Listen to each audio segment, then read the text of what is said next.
ನನ್ನ ಪ್ರೀತಿಯ ದೇಶವಾಸಿಗಳೇ, ನಮಸ್ಕಾರ. ಮನದ ಮಾತಿಗೆ ನಿಮ್ಮೆಲ್ಲರಿಗೂ ಸ್ವಾಗತ. ಇತ್ತೀಚಿನ ದಿನಗಳಲ್ಲಿ ಚಾಂಪಿಯನ್ಸ್ ಟ್ರೋಫಿ ನಡೆಯುತ್ತಿದೆ ಮತ್ತು ಎಲ್ಲೆಡೆ ಕ್ರಿಕೆಟ್ ವಾತಾವರಣವಿದೆ. ಕ್ರಿಕೆಟ್ನಲ್ಲಿ ಶತಕದ ರೋಮಾಂಚನ ಏನೆಂದು ನಮ್ಮೆಲ್ಲರಿಗೂ ಚೆನ್ನಾಗಿ ತಿಳಿದಿದೆ. ಇಂದು ನಾನು ನಿಮ್ಮೊಂದಿಗೆ ಕ್ರಿಕೆಟ್ ಬಗ್ಗೆ ಮಾತನಾಡುವುದಿಲ್ಲ, ಆದರೆ ಭಾರತ ಬಾಹ್ಯಾಕಾಶದಲ್ಲಿ ಮಾಡಿದ ಅದ್ಭುತ ಶತಕದ ಬಗ್ಗೆ ಮಾತನಾಡುತ್ತೇನೆ. ಕಳೆದ ತಿಂಗಳು ದೇಶ ಇಸ್ರೋದ 100ನೇ ರಾಕೆಟ್ ಉಡಾವಣೆಗೆ ಸಾಕ್ಷಿಯಾಯಿತು. ಇದು ಕೇವಲ ಒಂದು ಸಂಖ್ಯೆಯಲ್ಲ, ಬಾಹ್ಯಾಕಾಶ ವಿಜ್ಞಾನದಲ್ಲಿ ಹೊಸ ಎತ್ತರವನ್ನು ಮುಟ್ಟುವ ನಮ್ಮ ಸಂಕಲ್ಪವನ್ನೂ ಪ್ರತಿಬಿಂಬಿಸುತ್ತದೆ. ನಮ್ಮ ಬಾಹ್ಯಾಕಾಶ ಪ್ರಯಾಣ ತುಂಬಾ ಸಾಮಾನ್ಯ ರೀತಿಯಲ್ಲಿ ಆರಂಭವಾಯಿತು. ಪ್ರತಿ ಹಂತದಲ್ಲೂ ಸವಾಲುಗಳಿದ್ದವು. ನಮ್ಮ ವಿಜ್ಞಾನಿಗಳು ಪ್ರತಿಯೊಂದರಲ್ಲೂ ವಿಜಯಶಾಲಿಗಳಾಗಿ ಹೊರಹೊಮ್ಮುತ್ತಾ ಮುಂದುವರಿಯುತ್ತಿದ್ದರು. ಕಾಲಕ್ರಮೇಣ ಬಾಹ್ಯಾಕಾಶ ಹಾರಾಟದಲ್ಲಿ ನಮ್ಮ ಯಶಸ್ಸಿನ ಪಟ್ಟಿ ಸಾಕಷ್ಟು ಉದ್ದವಾಗುತ್ತಾ ಹೋಯಿತು.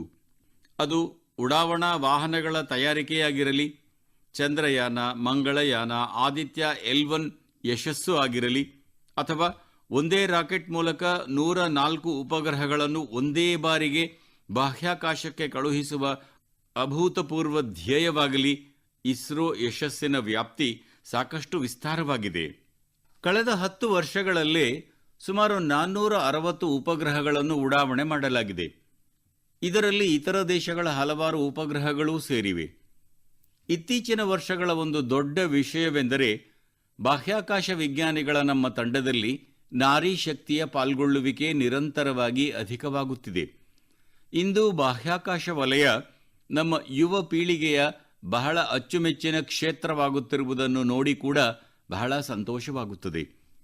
ಈ ಕ್ಷೇತ್ರದಲ್ಲಿ ನೂರಾರು ಸಂಖ್ಯೆಯಲ್ಲಿ ನವೋದ್ಯಮಗಳು ಮತ್ತು ಖಾಸಗಿ ವಲಯದ ಬಾಹ್ಯಾಕಾಶ ಕಂಪನಿಗಳು ಪಾಲ್ಗೊಳ್ಳುತ್ತವೆ ಎಂಬುದನ್ನು ಕಳೆದ ಕೆಲವು ವರ್ಷಗಳ ಹಿಂದೆ ಯಾರು ತಾನೇ ಯೋಚಿಸಿದ್ದರು? ಜೀವನದಲ್ಲಿ ಅದ್ಭುತ ಮತ್ತು ರೋಮಾಂಚಕಾರಿಯಾಗಿರುವ ಏನನ್ನಾದರೂ ಮಾಡಲು ಬಯಸುವ ನಮ್ಮ ಯುವಜನತೆಗೆ ಬಾಹ್ಯಾಕಾಶ ಕ್ಷೇತ್ರ ಅತ್ಯುತ್ತಮ ಆಯ್ಕೆಯಾಗುತ್ತಿದೆ. ಸ್ನೇಹಿತರೆ, ಮುಂದಿನ ಕೆಲವೇ ದಿನಗಳಲ್ಲಿ ನಾವು ರಾಷ್ಟ್ರೀಯ ವಿಜ್ಞಾನ ದಿನ ಆಚರಿಸಲಿದ್ದೇವೆ. ನಮ್ಮ ಮಕ್ಕಳು ಮತ್ತು ಯುವಕರು ವಿಜ್ಞಾನದಲ್ಲಿ ಆಸಕ್ತಿ ಮತ್ತು ಅಭಿರುಚಿ ಹೊಂದುವುದು ಬಹಳ ಮುಖ್ಯ. ಇದಕ್ಕಾಗಿ ನನ್ನಲ್ಲಿ ಒಂದು ಉಪಾಯವಿದೆ. ಇದನ್ನು ನೀವು ವಿಜ್ಞಾನಿಯಾಗಿ ಒಂದು ದಿನ ಎಂದು ಕರೆಯಬಹುದು. ಅಂದರೆ ನೀವು ಒಂದು ದಿನವನ್ನು ವಿಜ್ಞಾನಿಯಾಗಿ ವೈಜ್ಞಾನಿಕವಾಗಿ ಕಳೆದು ನೋಡಿ. ನೀವು ನಿಮ್ಮ ಅನುಕೂಲಕ್ಕೆ ಅನುಗುಣವಾಗಿ, ನಿಮ್ಮ ಇಚ್ಛೆಗೆ ಅನುಗುಣವಾಗಿ ಯಾವುದೇ ದಿನವನ್ನು ಆಯ್ಕೆ ಮಾಡಿಕೊಳ್ಳಬಹುದು. ಆ ದಿನದಂದು ನೀವು ಯಾವುದೇ ಸಂಶೋಧನಾ ಪ್ರಯೋಗಾಲಯ, ತಾರಾಲಯ ಅಥವಾ ಬಾಹ್ಯಾಕಾಶ ಕೇಂದ್ರದಂತಹ ಪ್ರದೇಶಗಳಿಗೆ ಖಂಡಿತವಾಗಿಯೂ ಹೋಗಿ. ಇದರಿಂದ ವಿಜ್ಞಾನದ ಬಗೆಗಿನ ನಿಮ್ಮ ಜಿಜ್ಞಾಸೆ ಮತ್ತಷ್ಟು ಹೆಚ್ಚಾಗುತ್ತದೆ. ಬಾಹ್ಯಾಕಾಶ ಮತ್ತು ವಿಜ್ಞಾನದಂತಹ ಭಾರತ ಕ್ಷಿಪ್ರ ಗತಿಯಲ್ಲಿ ತನ್ನ ಗುರುತನ್ನು ಸಾಧಿಸುತ್ತಿರುವ ಮತ್ತೊಂದು ಕ್ಷೇತ್ರವೂ ಇದೆ. ಅದೇ AI, ಕೃತಕ ಬುದ್ಧಿಮತ್ತೆ. ಇತ್ತೀಚೆಗಷ್ಟೇ ನಾನು AI ಸಮ್ಮೇಳನದಲ್ಲಿ ಭಾಗವಹಿಸಲು ಪ್ಯಾರಿಸ್ಗೆ ತೆರಳಿದ್ದೆ. ಅಲ್ಲಿ ಈ ಕ್ಷೇತ್ರದಲ್ಲಿ ಭಾರತದ ಪ್ರಗತಿಯನ್ನು ಜಗತ್ತು ಬಹಳವಾಗಿ ಪ್ರಶಂಸಿಸಿತು. ನಮ್ಮ ದೇಶದಲ್ಲಿ ಇಂದು ಜನರು AI ಅನ್ನು ವಿವಿಧ ರೀತಿಯಲ್ಲಿ ಬಳಸುತ್ತಿರುವ ಉದಾಹರಣೆಗಳನ್ನು ನಾವು ನೋಡುತ್ತಿದ್ದೇವೆ. ಉದಾಹರಣೆಗೆ, ತೆಲಂಗಾಣದ ಆದಿಲಾಬಾದ್ನ ಸರ್ಕಾರಿ ಶಾಲೆಯಲ್ಲಿ ತೋಡಸಂ ಕೈಲಾಶ್ ಜಿ ಎಂಬ ಶಿಕ್ಷಕರಿದ್ದಾರೆ. ಡಿಜಿಟಲ್ ಹಾಡುಗಳು ಮತ್ತು ಸಂಗೀತದಲ್ಲಿ ಅವರಿಗಿರುವ ಅಪಾರ ಆಸಕ್ತಿ ನಮ್ಮ ಅನೇಕ ಬುಡಕಟ್ಟು ಭಾಷೆಗಳನ್ನು ಉಳಿಸುವಲ್ಲಿ ಬಹಳ ಪ್ರಮುಖ ಪಾತ್ರ ವಹಿಸುತ್ತಿದೆ. ಅವರು AI ಪರಿಕರಗಳ ಸಹಾಯದಿಂದ ಕೊಲಾಮಿ ಭಾಷೆಯಲ್ಲಿ ಹಾಡು ಸಂಯೋಜಿಸುವ ಮೂಲಕ ಅಚ್ಚರಿಯ ಕೆಲಸ ಮಾಡಿದ್ದಾರೆ. ಅವರು ಕೊಲಾಮಿ ಮಾತ್ರವಲ್ಲದೆ ಇತರ ಹಲವಾರು ಭಾಷೆಗಳಲ್ಲಿ ಹಾಡುಗಳನ್ನು ಸಂಯೋಜಿಸಲು AI ಬಳಸುತ್ತಿದ್ದಾರೆ. ನಮ್ಮ ಬುಡಕಟ್ಟು ಸೋದರ ಸೋದರಿಯರು ಸಾಮಾಜಿಕ ಮಾಧ್ಯಮಗಳಲ್ಲಿ ಅವರ ಹಾಡುಗಳನ್ನು ಬಹಳ ಇಷ್ಟಪಡುತ್ತಿದ್ದಾರೆ. ಅದು ಬಾಹ್ಯಾಕಾಶ ಕ್ಷೇತ್ರವೇ ಆಗಿರಲಿ ಅಥವಾ ಕೃತಕ ಬುದ್ಧಿಮತ್ತೆಯೇ ಆಗಿರಲಿ, ಹೆಚ್ಚುತ್ತಿರುವ ನಮ್ಮ ಯುವ ಪೀಳಿಗೆಯ ಪಾಲ್ಗೊಳ್ಳುವಿಕೆಯು ಹೊಸ ಕ್ರಾಂತಿಯನ್ನೇ ಹುಟ್ಟುಹಾಕುತ್ತಿದೆ. ಹೊಸ ತಂತ್ರಜ್ಞಾನಗಳನ್ನು ಅಳವಡಿಸಿಕೊಳ್ಳುವಲ್ಲಿ ಮತ್ತು ಪ್ರಯತ್ನಿಸುವಲ್ಲಿ ಭಾರತೀಯರು ಯಾರಿಗೂ ಕಡಿಮೆ ಇಲ್ಲ. ನನ್ನ ಪ್ರೀತಿಯ ದೇಶಬಾಂಧವರೇ, ಮುಂದಿನ ತಿಂಗಳು ಮಾರ್ಚ್ 8ರಂದು ಅಂತಾರಾಷ್ಟ್ರೀಯ ಮಹಿಳಾ ದಿನಾಚರಣೆಯಾಗಿದೆ. ಇದು ನಮ್ಮ ನಾರಿ ಶಕ್ತಿಗೆ ನಮಿಸುವ ಒಂದು ವಿಶೇಷ ಸಂದರ್ಭವಾಗಿದೆ. ದೇವಿ ಮಹಾತ್ಮೆಯಲ್ಲಿ ಈ ರೀತಿ ಹೇಳಲಾಗಿದೆ: ವಿದ್ಯಾಯಾಃ ಸಮಸ್ತಾಃ ತವ ದೇವಿ ಭೇದಾಃ ಸ್ತ್ರಿಯಃ ಸಮಸ್ತಾ ಸಕಲಾ ಜಗತ್ಸು. ಅಂದರೆ ಎಲ್ಲ ವಿದ್ಯೆಗಳು ದೇವಿಯ ವಿವಿಧ ಸ್ವರೂಪಗಳ ಅಭಿವ್ಯಕ್ತಿಯಾಗಿದೆ ಮತ್ತು ಸಮಸ್ತ ಜಗತ್ತಿನ ನಾರಿ ಶಕ್ತಿಯಲ್ಲಿಯೂ ಕೂಡ ಅದರದ್ದೇ ಪ್ರತಿರೂಪವಿದೆ. ನಮ್ಮ ಸಂಸ್ಕೃತಿಯಲ್ಲಿ ಹೆಣ್ಣು ಮಕ್ಕಳಿಗೆ ಗೌರವ ನೀಡುವುದು ಅತ್ಯಂತ ಮುಖ್ಯವಾಗಿದೆ. ನಮ್ಮ ಸ್ವಾತಂತ್ರ್ಯ ಹೋರಾಟ ಮತ್ತು ಸಂವಿಧಾನ ರಚನೆಯಲ್ಲಿ ದೇಶದ ಮಾತೃಶಕ್ತಿ ಅತಿದೊಡ್ಡ ಪಾತ್ರ ವಹಿಸಿದೆ. ಸಂವಿಧಾನ ಸಭೆಯಲ್ಲಿ ನಮ್ಮ ರಾಷ್ಟ್ರಧ್ವಜವನ್ನು ಪ್ರಸ್ತುತಪಡಿಸುವಾಗ ಹಂಸಾ ಮೆಹ್ತಾ ಅವರು ಹೇಳಿದ್ದನ್ನು ನಾನು ನಿಮ್ಮೆಲ್ಲರೊಂದಿಗೆ ಅವರದೇ ಧ್ವನಿಯಲ್ಲಿ ಹಂಚಿಕೊಳ್ಳುತ್ತಿದ್ದೇನೆ. It is in the fitness of things that this first flag that will fly over this august house should be a gift from the women of India. We have donned the saffron color. We have fought, suffered and sacrificed in the cause of our country's freedom. We have today attained our goal. In presenting this symbol of our freedom, we once more offer our services to the nation. We pledge ourselves to work for a great India, for building up a nation that will be a nation among nations. We pledge ourselves for working for a greater cause to maintain the freedom that we have achieved. ಈ ಉನ್ನತ ಕಟ್ಟಡದ ಮೇಲೆ ಹಾರುವ ಈ ಮೊದಲ ಧ್ವಜವು ಭಾರತದ ಮಹಿಳೆಯರ ಕೊಡುಗೆಯಾಗಿರಬೇಕು. ನಾವು ಕೇಸರಿ ಬಣ್ಣವನ್ನು ಆಯ್ಕೆ ಮಾಡಿಕೊಂಡಿದ್ದೇವೆ. ನಮ್ಮ ದೇಶದ ಸ್ವಾತಂತ್ರ್ಯಕ್ಕಾಗಿ ನಾವು ಹೋರಾಡಿದ್ದೇವೆ, ನರಳಿದ್ದೇವೆ ಮತ್ತು ತ್ಯಾಗ ಮಾಡಿದ್ದೇವೆ. ಇಂದು ನಾವು ನಮ್ಮ ಗುರಿಯನ್ನು ಸಾಧಿಸಿದ್ದೇವೆ. ನಮ್ಮ ಸ್ವಾತಂತ್ರ್ಯದ ಈ ಸಂಕೇತವನ್ನು ಪ್ರಸ್ತುತಪಡಿಸುವ ಮೂಲಕ ನಾವು ಮತ್ತೊಮ್ಮೆ ರಾಷ್ಟ್ರಕ್ಕೆ ನಮ್ಮ ಸೇವೆಗಳನ್ನು ನೀಡುತ್ತೇವೆ. ಮಹಾನ್ ರಾಷ್ಟ್ರಕ್ಕಾಗಿ ಕೆಲಸ ಮಾಡಲು, ಶ್ರೇಷ್ಠ ಭಾರತವನ್ನು ನಿರ್ಮಿಸಲು ಮತ್ತು ರಾಷ್ಟ್ರಗಳ ನಡುವೆ ಒಂದು ಹೆಮ್ಮೆಯ ರಾಷ್ಟ್ರವನ್ನು ನಿರ್ಮಿಸುತ್ತೇವೆ ಎಂದು ನಾವು ಪ್ರತಿಜ್ಞೆ ಮಾಡುತ್ತೇವೆ. ನಾವು ಸಾಧಿಸಿದ ಸ್ವಾತಂತ್ರ್ಯವನ್ನು ಕಾಪಾಡಿಕೊಳ್ಳಲು ಹೆಚ್ಚಿನ ಉದ್ದೇಶಕ್ಕಾಗಿ ಕೆಲಸ ಮಾಡಲು ನಾವು ಪ್ರತಿಜ್ಞೆ ಮಾಡುತ್ತೇವೆ. ಸ್ನೇಹಿತರೆ, ಹಂಸಾ ಮೆಹ್ತಾ ಅವರು ನಮ್ಮ ರಾಷ್ಟ್ರಧ್ವಜದ ನಿರ್ಮಾಣದಿಂದ ಹಿಡಿದು ಅದಕ್ಕಾಗಿ ಬಲಿದಾನಗೈದ ದೇಶಾದ್ಯಂತದ ಮಹಿಳೆಯರ ಕೊಡುಗೆಯನ್ನು ಎತ್ತಿ ತೋರಿಸಿದರು.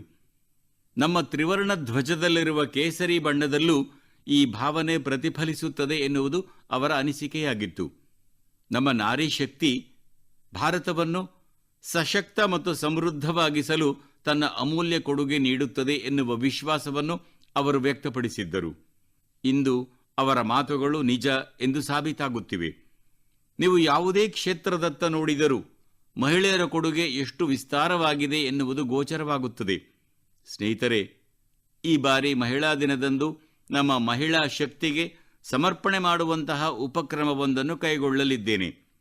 ಈ ಸಂದರ್ಭದಲ್ಲಿ ನಾನು ನನ್ನ ಸಾಮಾಜಿಕ ಮಾಧ್ಯಮ ಖಾತೆಗಳಾದ ಎಕ್ಸ್, ಇನ್ಸ್ಟಾಗ್ರಾಮ್ ಅನ್ನು ವಿವಿಧ ಕ್ಷೇತ್ರಗಳಲ್ಲಿ ಯಶಸ್ಸು ಸಾಧಿಸಿದಂತಹ, ಆವಿಷ್ಕಾರ ಮಾಡಿರುವಂತಹ, ವಿವಿಧ ಕ್ಷೇತ್ರಗಳಲ್ಲಿ ತಮ್ಮದೇ ಆದ ಛಾಪು ಮೂಡಿಸಿರುವಂತಹ ದೇಶದ ಕೆಲವು ಸ್ಫೂರ್ತಿದಾಯಕ ಮಹಿಳೆಯರಿಗೆ ಒಂದು ದಿನದ ಮಟ್ಟಿಗೆ ಹಸ್ತಾಂತರಿಸಲಿದ್ದೇನೆ. ಮಾರ್ಚ್ 8ರಂದು ಈ ಮಹಿಳೆಯರು ತಮ್ಮ ಕಾರ್ಯ ಮತ್ತು ಅನುಭವಗಳನ್ನು ದೇಶವಾಸಿಗಳೊಂದಿಗೆ ಹಂಚಿಕೊಳ್ಳಲಿದ್ದಾರೆ. ಪ್ಲಾಟ್ಫಾರಂ ನನ್ನದಾಗಿರಬಹುದು, ಆದರೆ ಅಲ್ಲಿ ಈ ಮಹಿಳೆಯರ ಅನುಭವ, ಅವರು ಎದುರಿಸಿದ್ದ ಸವಾಲುಗಳು ಮತ್ತು ಅವರ ಯಶಸ್ಸಿನ ಕುರಿತು ಮಾತುಕತೆಗಳಿರುತ್ತವೆ. ಈ ಅವಕಾಶ ನಿಮ್ಮದೂ ಆಗಬೇಕೆಂದು ನೀವು ಬಯಸಿದಲ್ಲಿ ನಮೋ ಆ್ಯಪ್ನಲ್ಲಿ ಸಿದ್ಧಪಡಿಸಿರುವ ವಿಶೇಷ ವೇದಿಕೆಯ ಮೂಲಕ ಈ ಪ್ರಯೋಗದ ಭಾಗವಾಗಿ ನನ್ನ ಎಕ್ಸ್ ಮತ್ತು ಇನ್ಸ್ಟಾಗ್ರಾಮ್ ಖಾತೆಯಿಂದ ಇಡೀ ವಿಶ್ವಕ್ಕೆ ನಿಮ್ಮ ಮಾತುಗಳನ್ನು ತಲುಪಿಸಿ. ಹಾಗಾದರೆ ಬನ್ನಿ, ಈ ಮಹಿಳಾ ದಿನದಂದು ನಾವೆಲ್ಲರೂ ಸೇರಿ ಅದಮ್ಯ ಮಹಿಳಾ ಶಕ್ತಿಯನ್ನು ಆಚರಿಸೋಣ, ಗೌರವಿಸೋಣ, ನಮಸ್ಕರಿಸೋಣ.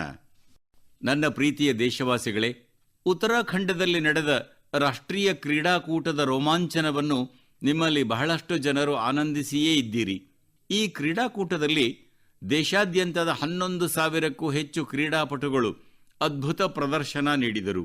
ಈ ಕ್ರೀಡಾಕೂಟ ದೇವಭೂಮಿಯ ಹೊಸ ರೂಪವನ್ನು ಪ್ರಸ್ತುತಪಡಿಸಿತು. ಉತ್ತರಾಖಂಡ್ ಈಗ ದೇಶದಲ್ಲಿ ಬಲಿಷ್ಠ ಕ್ರೀಡಾ ಶಕ್ತಿಯಾಗಿ ಹೊರಹೊಮ್ಮುತ್ತಿದೆ.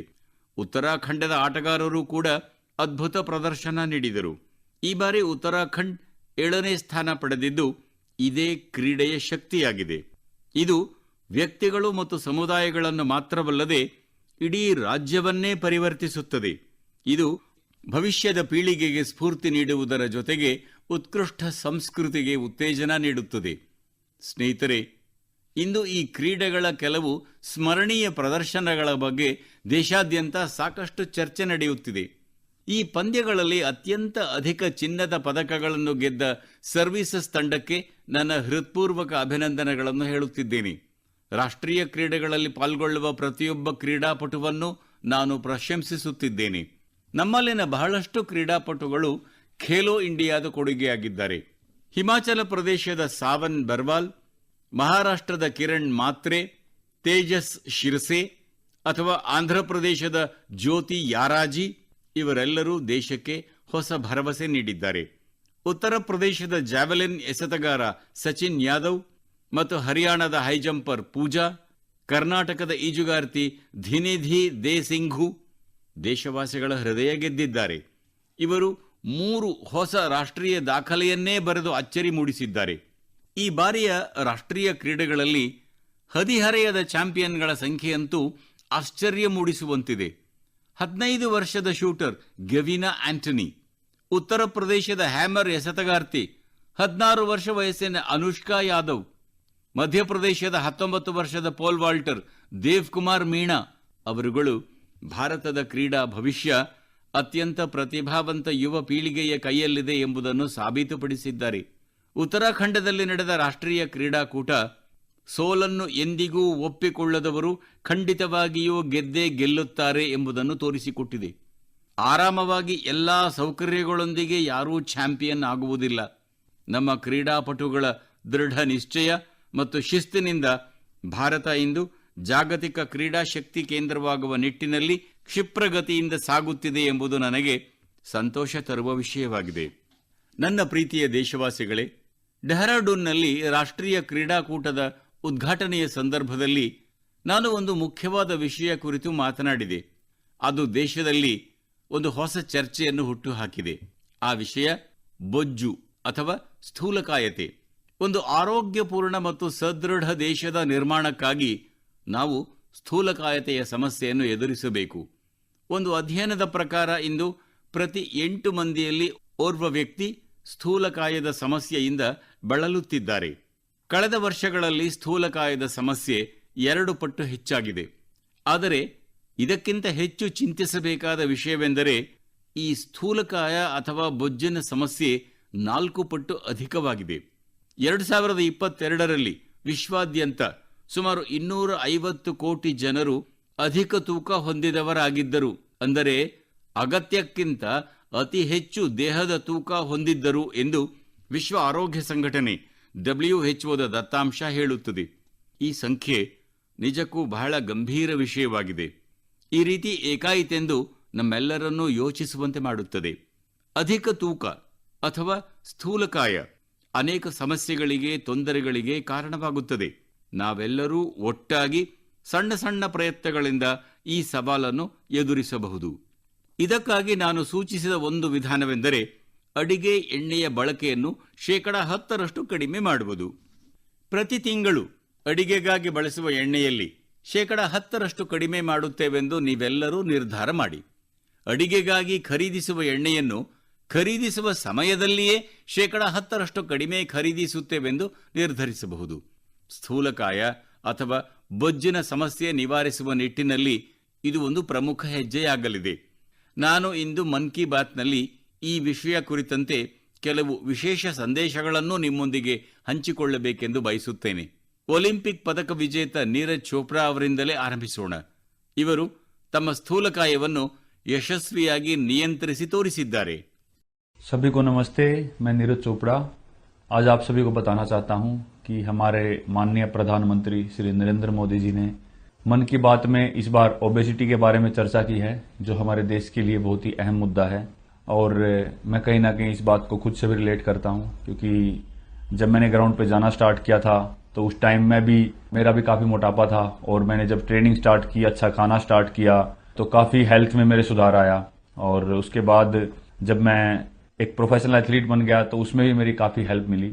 और साथ में मैं बताना चाहूँगा कि जो पेरेंट्स हैं वो खुद भी आउटडोर स्पोर्ट कोई ना कोई खेल लें, अपने बच्चों को भी लेके जाएं और एक अच्छा हेल्दी लाइफस्टाइल बनाएं, अच्छा खाएं और अपने शरीर को 1 घंटा या जितना भी टाइम आप दे सकते हैं दिन में वो दें एक्सरसाइज के लिए। और मैं एक बात और ऐड करना चाहूँगा, अभी हाल ही में हमारे प्रधानमंत्री जी ने बोला था कि जो खाने में यूज होने वाला ऑयल है उसको 10% तक कम करें, क्योंकि कई बार हम काफ़ी तली हुई चीज़ें, ऐसी चीज़ें खा लेते हैं जिससे ओबेसिटी पे काफ़ी इम्पैक्ट पड़ता है।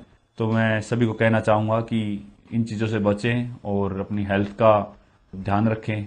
बस यही आपसे मैं गुजारिश करता हूँ, और साथ उठ के हम अपने देश को ऊपर उठाएंगे। धन्यवाद। ಎಲ್ಲರಿಗೂ ನಮಸ್ಕಾರ. ನಾನು ನೀರಜ್ ಚೋಪ್ರಾ. ಇಂದು ನಾನು ತಮಗೆ ಹೇಳ ಬಯಸುವುದೇನೆಂದರೆ, ನಮ್ಮ ಗೌರವಾನ್ವಿತ ಪ್ರಧಾನಮಂತ್ರಿ ಶ್ರೀ ನರೇಂದ್ರ ಮೋದಿಯವರು ಈ ಬಾರಿ ಸ್ಥೂಲಕಾಯ ಅಂದರೆ ಒಬೇಸಿಟಿ ಬಗ್ಗೆ ಮನ್ ಕಿ ಬಾತ್ನಲ್ಲಿ ಚರ್ಚಿಸಿದ್ದಾರೆ. ಇದು ನಮ್ಮ ದೇಶಕ್ಕೆ ಬಹಳ ಮುಖ್ಯ ವಿಷಯವಾಗಿದೆ ಮತ್ತು ನಾನು ಇದನ್ನು ನನಗೂ ಹೋಲಿಸ ಬಯಸುತ್ತೇನೆ. ಏಕೆಂದರೆ ನಾನು ಮೈದಾನಕ್ಕೆ ಹೋಗಲು ಆರಂಭಿಸಿದ ಸಮಯದಲ್ಲಿ ನಾನು ತುಂಬ ಸ್ಥೂಲಕಾಯನಾಗಿದ್ದೆ. ಯಾವಾಗ ನಾನು ತರಬೇತಿ ಪಡೆಯಲು ಮತ್ತು ಒಳ್ಳೆಯ ಆಹಾರ ಸೇವಿಸಲು ಆರಂಭಿಸಿದೆ, ಆರೋಗ್ಯದಲ್ಲಿ ಬಹಳ ಸುಧಾರಣೆ ಆಯಿತು ಮತ್ತು ನಾನು ವೃತ್ತಿಪರ ಅಥ್ಲೀಟ್ ಆದಾಗ ಅದರಲ್ಲಿ ನನಗೆ ಸಾಕಷ್ಟು ಸಹಾಯ ಸಿಕ್ಕಿತು. ಹಾಗೆಯೇ ಪೋಷಕರು ಸಹ ಕೆಲವು ಹೊರಾಂಗಣ ಕ್ರೀಡೆಗಳನ್ನು ಆಡಬೇಕು ಅಥವಾ ತಮ್ಮ ಮಕ್ಕಳನ್ನು ಕರೆದುಕೊಂಡು ಉತ್ತಮ ಆರೋಗ್ಯಕರ ಜೀವನ ಶೈಲಿಯನ್ನು ರೂಪಿಸಿಕೊಳ್ಳಬೇಕೆಂದು ನಾನು ಹೇಳಲು ಬಯಸುತ್ತೇನೆ. ಚೆನ್ನಾಗಿ ಊಟ ಮಾಡಬೇಕು ಮತ್ತು ವ್ಯಾಯಾಮಕ್ಕಾಗಿ ದಿನಕ್ಕೆ 1 ಗಂಟೆ ಅಥವಾ ನಿಮ್ಮ ದೇಹಕ್ಕೆ ಎಷ್ಟು ಬೇಕೋ ಅಷ್ಟು ಸಮಯವನ್ನು ನೀಡಬೇಕು. ನಾನು ಇನ್ನೊಂದು ವಿಷಯ ಹೇಳಲು ಬಯಸುತ್ತೇನೆ. ಇತ್ತೀಚೆಗೆ ನಮ್ಮ ಪ್ರಧಾನಿಯವರು ಆಹಾರದಲ್ಲಿ ಬಳಸುವಂತಹ ಎಣ್ಣೆಯನ್ನು 10% ಕಡಿಮೆ ಮಾಡಬೇಕೆಂದು ಹೇಳಿದರು. ಏಕೆಂದರೆ ನಾವು ಅನೇಕ ಬಾರಿ ಕರಿದ ಪದಾರ್ಥಗಳನ್ನು ತಿನ್ನುತ್ತೇವೆ. ಇದು ಸ್ಥೂಲಕಾಯದ ಮೇಲೆ ಹೆಚ್ಚು ಪರಿಣಾಮ ಬೀರುತ್ತದೆ. ಆದ್ದರಿಂದ ಇಂತಹ ವಸ್ತುಗಳನ್ನು ಉಪಯೋಗಿಸದೆ ನಿಮ್ಮ ಆರೋಗ್ಯವನ್ನು ಕಾಪಾಡಿಕೊಳ್ಳಿ ಎಂದು ನಾನು ಎಲ್ಲರಿಗೂ ಹೇಳಬಯಸುತ್ತೇನೆ. ನಾನು ತಮ್ಮಲ್ಲಿ ವಿನಂತಿಸಿಕೊಳ್ಳುವುದಿಷ್ಟೇ, ಒಟ್ಟಾಗಿ ನಾವು ನಮ್ಮ ದೇಶವನ್ನು ಕಟ್ಟೋಣ. ಧನ್ಯವಾದಗಳು. ನೀರಜ್ ಅವರೇ, ತಮಗೆ ತುಂಬಾ ಧನ್ಯವಾದಗಳು. ಖ್ಯಾತ ಅಥ್ಲೀಟ್ ನಿಖತ್ ಝರೀನ್ ಅವರು ಕೂಡ ಈ ವಿಷಯದ ಬಗ್ಗೆ ತಮ್ಮ ಅಭಿಪ್ರಾಯವನ್ನು ವ್ಯಕ್ತಪಡಿಸಿದ್ದಾರೆ. हाय, मेरा नाम निखत जरीन है और मैं 2 टाइम्स वर्ल्ड बॉक्सिंग चैंपियन हूँ. जैसे कि हमारे प्रधानमंत्री नरेंद्र मोदी जी ने मन की बात में ओबेसिटी को लेकर जिक्र किया है, and I think it's a national concern. हमें अपनी हेल्थ को लेकर सीरियस होना चाहिए, बिकॉज मोटापा जितनी जल्दी से फैल रहा है हमारे इंडिया में, उसको हमें रोकना चाहिए और कोशिश यही करनी चाहिए कि हम जितना हो सके हेल्दी लाइफस्टाइल फॉलो करें. मैं खुद एक एथलीट होके कोशिश करती हूँ कि मैं हेल्दी डाइट फॉलो करूँ, बिकॉज अगर मैंने गलती से भी अनहेल्दी डाइट ले लिया है या मैंने ऑयली चीजें खा ली, तो जिसकी वजह से मेरे परफॉर्मेंस पे इम्पैक्ट पड़ता है और मैं रिंग में जल्दी थक जाती हूँ. एंड मैं कोशिश यही करती हूँ कि मैं जितना हो सके एडिबल ऑयल जैसी चीजों को मैं कम इस्तेमाल करूँ और उसकी जगह हेल्दी डाइट फॉलो करूँ और डेली फिजिकल एक्टिविटी करूँ, जिसकी वजह से मैं हमेशा फिट रहती हूँ. एंड आई थिंक हम जैसे कॉमन लोग जो है तो डेली जॉब पे जाते हैं, काम पर जाते हैं, एंड आई थिंक हर किसी को हेल्थ को लेकर सीरियस होना चाहिए और कुछ ना कुछ डेली फिजिकल एक्टिविटी करनी चाहिए, जिसकी वजह से हमें बीमारियों जैसे हार्ट अटैक है और कैंसर जैसे बीमारियों से हम दूर रहे और अपने आप को फिट रखें, क्योंकि हम फिट तो इंडिया फिट.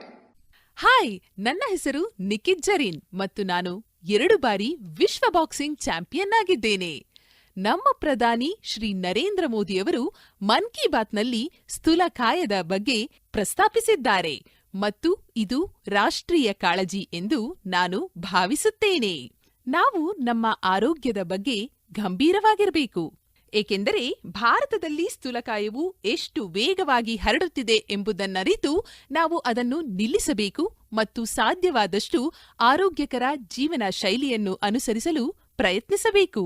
ನಾನೊಬ್ಬ ಅಥ್ಲೆಟ್ ಆಗಿ ಆರೋಗ್ಯಕರ ಆಹಾರ ಕ್ರಮವನ್ನು ಅನುಸರಿಸಲು ಪ್ರಯತ್ನಿಸುತ್ತೇನೆ, ಏಕೆಂದರೆ ನಾನು ತಪ್ಪಿಯೂ ಅನಾರೋಗ್ಯಕರ ಆಹಾರವನ್ನು ತೆಗೆದುಕೊಂಡರೆ ಅಥವಾ ಎಣ್ಣೆಯುಕ್ತ ಪದಾರ್ಥಗಳನ್ನ ಸೇವಿಸಿದರೆ ಅದು ನನ್ನ ಕಾರ್ಯಕ್ಷಮತೆಯ ಮೇಲೆ ಪರಿಣಾಮ ಬೀರುತ್ತದೆ ಮತ್ತು ನಾನು ರಿಂಗ್ನಲ್ಲಿ ಬೇಗನೆ ಸುಸ್ತಾಗುತ್ತೇನೆ.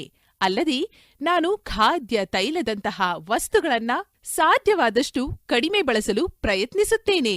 ಅದರ ಬದಲಿಗೆ ಆರೋಗ್ಯಕರ ಆಹಾರ ಮತ್ತು ದೈನಂದಿನ ದೈಹಿಕ ಚಟುವಟಿಕೆಯನ್ನು ಮಾಡಲು ಪ್ರಯತ್ನಿಸುತ್ತೇನೆ. ಇದರಿಂದಾಗಿ ನಾನು ಯಾವಾಗಲೂ fit ಆಗಿರುತ್ತೇನೆ.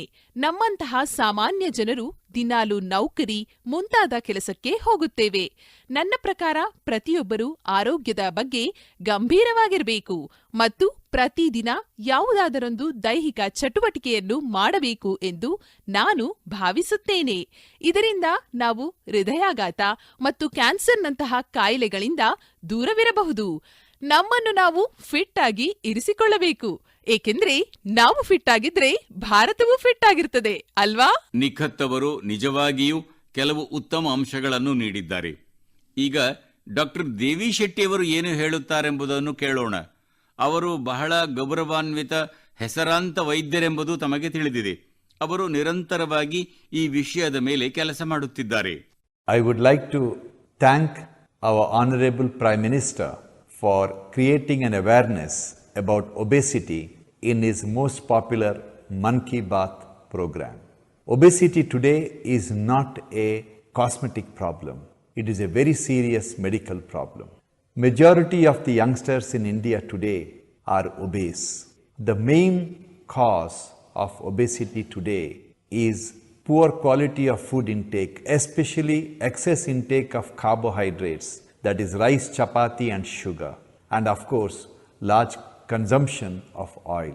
Obesity leads to major medical problems like heart disease, high blood pressure, fatty liver and many other complications. So my advice to all the youngsters, start exercising, control your diet and be very, very active and watch your weight. Once again, I would like to wish all of you very, very happy, healthy future. Good luck and God bless. ನಮ್ಮ ಗೌರವಾನ್ವಿತ ಪ್ರಧಾನಮಂತ್ರಿಯವರಿಗೆ ಅವರ ಅತ್ಯಂತ ಜನಪ್ರಿಯವಾದ ಮನ್ ಕಿ ಬಾತ್ ಕಾರ್ಯಕ್ರಮದಲ್ಲಿ ಸ್ಥೂಲಕಾಯದ ಬಗ್ಗೆ ಜಾಗೃತಿ ಮೂಡಿಸಿದ್ದಕ್ಕಾಗಿ ನಾನು ಧನ್ಯವಾದ ಹೇಳಲು ಬಯಸ್ತೇನೆ. ಸ್ಥೂಲಕಾಯತೆ ಇಂದು ಸೌಂದರ್ಯವರ್ಧಕ ಸಮಸ್ಯೆಯಲ್ಲ, ಇದೊಂದು ತುಂಬಾ ಗಂಭೀರವಾದ ವೈದ್ಯಕೀಯ ಸಮಸ್ಯೆಯಾಗಿದೆ. ಇಂದು ಭಾರತದಲ್ಲಿ ಹೆಚ್ಚಿನ ಯುವಕರು ಸ್ಥೂಲಕಾಯತೆಯನ್ನು ಹೊಂದಿದ್ದಾರೆ. ಸ್ಥೂಲಕಾಯಕ್ಕೆ ಮುಖ್ಯ ಕಾರಣ ಏನಂದರೆ ಕಳಪೆ ಗುಣಮಟ್ಟದ ಆಹಾರ ಸೇವನೆ, ಅದರಲ್ಲೂ ವಿಶೇಷವಾಗಿ ಅನ್ನ, ಚಪಾತಿ ಮತ್ತು ಸಕ್ಕರೆಯಂತಹ ಕಾರ್ಬೋಹೈಡ್ರೇಟ್ಗಳ ಹೆಚ್ಚಿನ ಸೇವನೆ, ಹಾಗೆಯೇ ಎಣ್ಣೆಯ ಅತಿಯಾದ ಬಳಕೆ. ಸ್ಥೂಲಕಾಯವು ಹೃದ್ರೋಗ, ಅಧಿಕ ರಕ್ತದೊತ್ತಡ, ಕೊಬ್ಬಿನ ಯಕೃತ್ತು ಮತ್ತು ಇತರ ಅನೇಕ ಸಮಸ್ಯೆಗಳಂತಹ ಪ್ರಮುಖ ವೈದ್ಯಕೀಯ ಸಮಸ್ಯೆಗಳಿಗೆ ಕಾರಣವಾಗುತ್ತೆ. ಆದ್ದರಿಂದ ಎಲ್ಲ ಯುವಕರಿಗೆ ನನ್ನ ಸಲಹೆ ಏನಂದರೆ, ವ್ಯಾಯಾಮವನ್ನು ಪ್ರಾರಂಭಿಸಿ, ನಿಮ್ಮ ಆಹಾರ ಕ್ರಮವನ್ನು ಸಹ ನಿಯಂತ್ರಿಸಿ ಮತ್ತು ಇದರ ಬಗ್ಗೆ ತುಂಬ ಸಕ್ರಿಯರಾಗಿದ್ದು ನಿಮ್ಮ ತೂಕವನ್ನು ಗಮನಿಸ್ತಾ ಇರಿ. ಮತ್ತೊಮ್ಮೆ ನಾನು ನಿಮ್ಮೆಲ್ಲರಿಗೂ ತುಂಬ ಸಂತೋಷದ ಆರೋಗ್ಯಕರ ಭವಿಷ್ಯವನ್ನು ಬಯಸ್ತೇನೆ. ಶುಭವಾಗಲಿ, ದೇವರ ಆಶೀರ್ವಾದವಿರಲಿ. ಸ್ನೇಹಿತರೆ, ಆಹಾರದಲ್ಲಿ ಕಡಿಮೆ ಎಣ್ಣೆಯನ್ನು ಬಳಸುವುದು ಮತ್ತು ಸ್ಥೂಲಕಾಯತೆಯನ್ನು ನಿಭಾಯಿಸುವುದು ವೈಯಕ್ತಿಕ ಆಯ್ಕೆ ಮಾತ್ರವಲ್ಲ, ಕುಟುಂಬದ ಬಗ್ಗೆ ನಮ್ಮ ಜವಾಬ್ದಾರಿಯೂ ಆಗಿದೆ. ಆಹಾರದಲ್ಲಿ ಎಣ್ಣೆಯನ್ನು ಅತಿಯಾಗಿ ಬಳಸುವುದರಿಂದ ಹೃದ್ರೋಗ, ಮಧುಮೇಹ ಮತ್ತು ಹೈಪರ್ ಟೆನ್ಷನ್ನಂತಹ ಅನೇಕ ಕಾಯಿಲೆಗಳು ಉಂಟಾಗಬಹುದು. ನಮ್ಮ ಆಹಾರ ಪದ್ಧತಿಯಲ್ಲಿ ಸಣ್ಣ ಪುಟ್ಟ ಬದಲಾವಣೆಗಳನ್ನು ಮಾಡುವುದರಿಂದ ನಾವು ನಮ್ಮ ಭವಿಷ್ಯವನ್ನು ಸಬಲ, ಸದೃಢ ಮತ್ತು ರೋಗಮುಕ್ತವಾಗಿ ಮಾಡಬಹುದು. ಆದ್ದರಿಂದ ನಾವು ಯಾವುದೇ ವಿಳಂಬವಿಲ್ಲದೆ ಈ ನಿಟ್ಟಿನಲ್ಲಿ ಪ್ರಯತ್ನಗಳನ್ನು ಹೆಚ್ಚಿಸಬೇಕು ಮತ್ತು ಅದನ್ನು ನಮ್ಮ ಜೀವನದಲ್ಲಿ ಅಳವಡಿಸಿಕೊಳ್ಳಬೇಕು. ಒಟ್ಟಾಗಿ ನಾವು ಇದನ್ನು ಕ್ರೀಡೆಗಳ ರೂಪದಲ್ಲಿ ಬಹಳ ಪರಿಣಾಮಕಾರಿಯಾಗಿ ಮಾಡಬಹುದು. ಉದಾಹರಣೆಗೆ, ಇಂದು ಮನ್ ಕಿ ಬಾತ್ ಸಂಚಿಕೆಯ ನಂತರ ನಾನು 10 ಜನರನ್ನು ಒತ್ತಾಯಿಸುತ್ತೇನೆ ಮತ್ತು ಪ್ರಶ್ನಿಸುತ್ತೇನೆ. ಅವರು ತಮ್ಮ ಆಹಾರದಲ್ಲಿನ ಎಣ್ಣೆಯನ್ನು 10% ಕಡಿಮೆ ಮಾಡಲು ಸಾಧ್ಯವೇ? ಮತ್ತು ಅವರಿಂದ ಕೂಡ ಭವಿಷ್ಯದಲ್ಲಿ 10 ಹೊಸಬರಿಗೆ ಇದೇ ರೀತಿಯ ಸವಾಲನ್ನು ನೀಡಬೇಕೆಂದು ನಾನು ವಿನಂತಿಸುತ್ತೇನೆ. ಸ್ಥೂಲಕಾಯತೆಯ ವಿರುದ್ಧ ಹೋರಾಡಲು ಇದು ಬಹಳಷ್ಟು ಸಹಾಯ ಮಾಡುತ್ತದೆ ಎಂದು ನಾನು ನಂಬಿದ್ದೇನೆ. ಸ್ನೇಹಿತರೆ, ಏಷ್ಯಾಟಿಕ್ ಸಿಂಹ, ಹಾಂಗುಲ್, ಪಿಗ್ಮಿಹಾಗ್ ಸಿಂಹಬಾಲದ ಮಕಾಕ್ಗಳು, ಇವುಗಳಲ್ಲಿ ಏನು ಸಮಾನತೆ ಇದೆ ಎಂಬುದು ನಿಮಗೆ ತಿಳಿದಿದೆಯೇ? ಇವೆಲ್ಲವೂ ಜಗತ್ತಿನ ಬೇರೆಲ್ಲೂ ಸಿಗುವುದಿಲ್ಲ, ನಮ್ಮ ದೇಶದಲ್ಲಿ ಮಾತ್ರ ಸಿಗುತ್ತವೆ ಎಂಬುದು ಉತ್ತರ. ವಾಸ್ತವವಾಗಿ ನಾವು ಸಸ್ಯ ಮತ್ತು ಪ್ರಾಣಿಗಳ ಅತ್ಯಂತ ರೋಮಾಂಚಕ ಪರಿಸರ ವ್ಯವಸ್ಥೆಯನ್ನು ಹೊಂದಿದ್ದೇವೆ. ಈ ವನ್ಯಜೀವಿಗಳು ನಮ್ಮ ಇತಿಹಾಸ ಮತ್ತು ಸಂಸ್ಕೃತಿಯಲ್ಲಿ ಅಂತರ್ಗತವಾಗಿವೆ.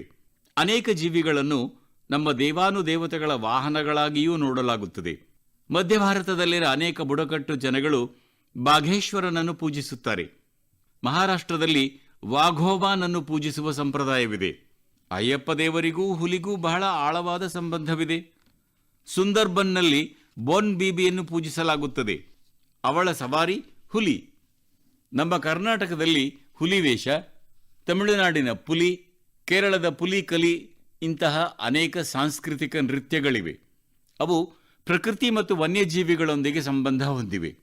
ನಮ್ಮ ಬುಡಕಟ್ಟು ಸಹೋದರರು ಮತ್ತು ಸಹೋದರಿಯರು ವನ್ಯಜೀವಿ ರಕ್ಷಣೆಗೆ ಸಂಬಂಧಿಸಿದ ಕೆಲಸದಲ್ಲಿ ಸಕ್ರಿಯವಾಗಿ ಭಾಗವಹಿಸುತ್ತಿರುವ ಕಾರಣ ನಾನು ಅವರಿಗೆ ನನ್ನ ಕೃತಜ್ಞತೆಯನ್ನು ವ್ಯಕ್ತಪಡಿಸುತ್ತೇನೆ. ಕರ್ನಾಟಕದ BRT ಹುಲಿ ಸಂರಕ್ಷಿತ ಪ್ರದೇಶದಲ್ಲಿ ಹುಲಿಗಳ ಸಂಖ್ಯೆ ನಿರಂತರವಾಗಿ ಹೆಚ್ಚುತ್ತಿದೆ. ಹುಲಿಯನ್ನು ಪೂಜಿಸುವ ಸೋಲಿಗ ಬುಡಕಟ್ಟು ಜನಾಂಗದವರಿಗೆ ಇದರ ಶ್ರೇಯಸ್ಸು ಸಲ್ಲುತ್ತದೆ. ಇವುಗಳಿಂದಾಗಿ ಈ ಪ್ರದೇಶದಲ್ಲಿ ಮನುಷ್ಯ ಪ್ರಾಣಿ ಸಂಘರ್ಷ ಇಲ್ಲವೆಂದೇ ಹೇಳಬಹುದು. ಗುಜರಾತ್ನಲ್ಲಿಯೂ ಜನರು ಗೀರ್ನಲ್ಲಿ ಏಷ್ಯಾಟಿಕ್ ಸಿಂಹಗಳ ರಕ್ಷಣೆ ಮತ್ತು ಸಂರಕ್ಷಣೆಗೆ ಗಣನೀಯ ಕೊಡುಗೆ ನೀಡಿದ್ದಾರೆ. ಅವರು ಪ್ರಕೃತಿಯೊಂದಿಗೆ ಸಹಬಾಳ್ವೆ ಎಂದರೆ ಏನೆಂದು ಜಗತ್ತಿಗೆ ತೋರಿಸಿಕೊಟ್ಟಿದ್ದಾರೆ. ಸ್ನೇಹಿತರೆ, ಈ ಪ್ರಯತ್ನಗಳಿಂದಾಗಿ ಹುಲಿ, ಚಿರತೆ, ಏಷ್ಯಾಟಿಕ್ ಸಿಂಹಗಳು, ಘೇಂಡಾಮೃಗ ಮತ್ತು ಬಾರಾಶಿಂಗಗಳ ಸಂಖ್ಯೆ ಕಳೆದ ಹಲವಾರು ವರ್ಷಗಳಿಂದ ವೇಗವಾಗಿ ಹೆಚ್ಚುತ್ತಿದೆ ಮತ್ತು ಕಾಡು ಪ್ರಾಣಿಗಳ ಸಂಖ್ಯೆ ಹೆಚ್ಚಾಗಿದೆ. ಭಾರತದಲ್ಲಿ ಜೀವ ವೈವಿಧ್ಯತೆ ಎಷ್ಟು ಸುಂದರವಾಗಿದೆ ಎಂಬುದನ್ನು ಸಹ ಗಮನಿಸಬೇಕು.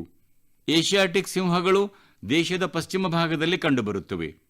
ಹುಲಿ ಪೂರ್ವ, ಮಧ್ಯ ಮತ್ತು ದಕ್ಷಿಣ ಭಾರತದಲ್ಲಿದ್ದರೆ ರೈನು ಈಶಾನ್ಯದಲ್ಲಿ ಕಂಡುಬರುತ್ತವೆ. ಭಾರತದ ಪ್ರತಿಯೊಂದು ಭಾಗವೂ ಕೇವಲ ಪ್ರಕೃತಿಗೆ ಸಂವೇದನಶೀಲವಾಗಿರದೆ ವನ್ಯಜೀವಿ ರಕ್ಷಣೆಗೂ ಬದ್ಧವಾಗಿದೆ. ಅಂಡಮಾನ್ ಮತ್ತು ನಿಕೋಬಾರ್ ದ್ವೀಪಗಳೊಂದಿಗೆ ಅನೇಕ ತಲೆಮಾರುಗಳ ಸಂಬಂಧ ಹೊಂದಿರುವ ಅನುರಾಧ ರಾವ್ ಅವರ ಬಗ್ಗೆ ನನಗೆ ಹೇಳಲಾಗಿದೆ. ಅನುರಾಧಾಜಿ ಚಿಕ್ಕ ವಯಸ್ಸಿನಲ್ಲೇ ಪ್ರಾಣಿ ಕಲ್ಯಾಣಕ್ಕೆ ತನ್ನನ್ನು ಅರ್ಪಿಸಿಕೊಂಡಿದ್ದರು. 3 ದಶಕಗಳ ಕಾಲ ಅವರು ಜಿಂಕೆ ಮತ್ತು ನವಿಲುಗಳ ರಕ್ಷಣೆಯನ್ನು ತಮ್ಮ ಧ್ಯೇಯವನ್ನಾಗಿ ಮಾಡಿಕೊಂಡರು. ಇಲ್ಲಿನ ಜನ ಅವರನ್ನು ಜಿಂಕೆ ಮಹಿಳೆ ಎಂದು ಕರೆಯುತ್ತಾರೆ. ಮುಂದಿನ ತಿಂಗಳ ಆರಂಭದಲ್ಲಿ ನಾವು ವಿಶ್ವ ವನ್ಯಜೀವಿ ದಿನವನ್ನು ಆಚರಿಸುತ್ತೇವೆ. ವನ್ಯಜೀವಿ ರಕ್ಷಣೆಗೆ ಸಂಬಂಧಿಸಿದ ಜನರನ್ನು ಪ್ರೋತ್ಸಾಹಿಸಲು ನಾನು ನಿಮ್ಮನ್ನು ವಿನಂತಿಸುತ್ತೇನೆ. ಈ ಕ್ಷೇತ್ರದಲ್ಲಿ ಈಗ ಅನೇಕ ಸ್ಟಾರ್ಟಪ್ಗಳು ಹುಟ್ಟಿಕೊಂಡಿರುವುದು ನನಗೆ ತುಂಬಾ ತೃಪ್ತಿ ತಂದಿದೆ. ಸ್ನೇಹಿತರೆ, ಇದು ಬೋರ್ಡ್ ಎಕ್ಸಾಮ್ ಸೀಸನ್. ನನ್ನ ಯುವ ಸ್ನೇಹಿತರಿಗೆ, ಅಂದರೆ ಪರೀಕ್ಷಾ ಯೋಧರಿಗೆ, ಅವರ ಪರೀಕ್ಷೆಗಳಿಗೆ ಶುಭ ಹಾರೈಸುತ್ತೇನೆ. ಯಾವುದೇ ಒತ್ತಡವಿಲ್ಲದೆ ಪೂರ್ಣ ಧನಾತ್ಮಕ ಮನೋಭಾವದಿಂದ ನಿಮ್ಮ ಪೇಪರ್ಗಳನ್ನು ಬರೆಯಿರಿ. ಪ್ರತಿ ವರ್ಷ ಪರೀಕ್ಷಾ ಪೇ ಚರ್ಚಾದಲ್ಲಿ ನಾವು ಪರೀಕ್ಷೆಗಳಿಗೆ ಸಂಬಂಧಿಸಿದ ವಿವಿಧ ವಿಷಯಗಳ ಕುರಿತು ನಮ್ಮ ಪರೀಕ್ಷಾ ಯೋಧರೊಂದಿಗೆ ಮಾತನಾಡುತ್ತೇವೆ. ಈಗ ಈ ಕಾರ್ಯಕ್ರಮ ಸಾಂಸ್ಥಿಕ ರೂಪ ಪಡೆಯುತ್ತಿರುವುದು ನನಗೆ ಖುಷಿ ತಂದಿದೆ. ಅದಕ್ಕೆ ಹೊಸ ತಜ್ಞರನ್ನೂ ಸೇರಿಸಲಾಗುತ್ತಿದೆ.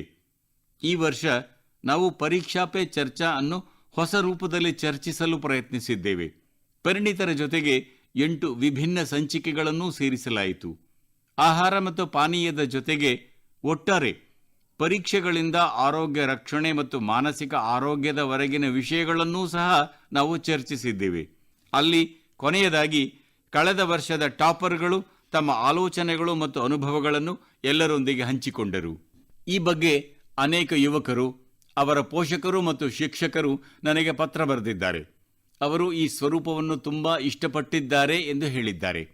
ಏಕೆಂದರೆ ಪ್ರತಿಯೊಂದು ವಿಷಯವನ್ನು ಅದರಲ್ಲಿ ವಿವರವಾಗಿ ಚರ್ಚಿಸಲಾಗಿದೆ. ನಮ್ಮ ಯುವ ಸ್ನೇಹಿತರು ಸಹ ಇನ್ಸ್ಟಾಗ್ರಾಂನಲ್ಲಿ ಈ ಸಂಚಿಕೆಗಳನ್ನು ಹೆಚ್ಚಿನ ಸಂಖ್ಯೆಯಲ್ಲಿ ನೋಡಿದ್ದಾರೆ. ದೆಹಲಿಯ ಸುಂದರ್ ನರ್ಸರಿಯಲ್ಲಿ ಈ ಕಾರ್ಯಕ್ರಮವನ್ನು ಆಯೋಜಿಸಿರುವುದು ನಿಮ್ಮಲ್ಲಿ ಹಲವರು ಇಷ್ಟಪಟ್ಟಿದ್ದಾರೆ.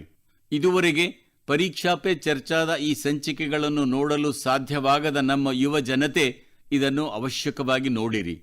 ಈ ಎಲ್ಲಾ ಸಂಚಿಕೆಗಳನ್ನು ನಮೋ ಆಪ್ನಲ್ಲಿ ಇರಿಸಲಾಗಿದೆ. ಮತ್ತೊಮ್ಮೆ ನನ್ನ ಪರೀಕ್ಷಾ ಯೋಧರಿಗೆ ನನ್ನ ಸಂದೇಶ: ಸಂತೋಷದಿಂದಿರಿ, ಒತ್ತಡದಿಂದ ಮುಕ್ತರಾಗಿರಿ. ನನ್ನ ಆತ್ಮೀಯ ಸ್ನೇಹಿತರೆ, ಈ ಮನ್ ಕಿ ಬಾತನ್ನು ಇಲ್ಲಿಗೆ ಮುಕ್ತಾಯಗೊಳಿಸುತ್ತಿದ್ದೇನೆ. ಮುಂದಿನ ತಿಂಗಳು ಮತ್ತೊಮ್ಮೆ ನಾವು ಹೊಸ ವಿಷಯಗಳೊಂದಿಗೆ ಮನ್ ಕಿ ಬಾತ್ನಲ್ಲಿ ಚರ್ಚಿಸೋಣ. ನಿಮ್ಮ ಪತ್ರಗಳನ್ನು, ನಿಮ್ಮ ಸಂದೇಶಗಳನ್ನು ನೀವು ನನಗೆ ಕಳುಹಿಸುತ್ತಾ ಇರಿ. ಆರೋಗ್ಯವಾಗಿರಿ, ಸಂತೋಷವಾಗಿರಿ. ಅನಂತಾನಂತ ಧನ್ಯವಾದಗಳು. ನಮಸ್ಕಾರ.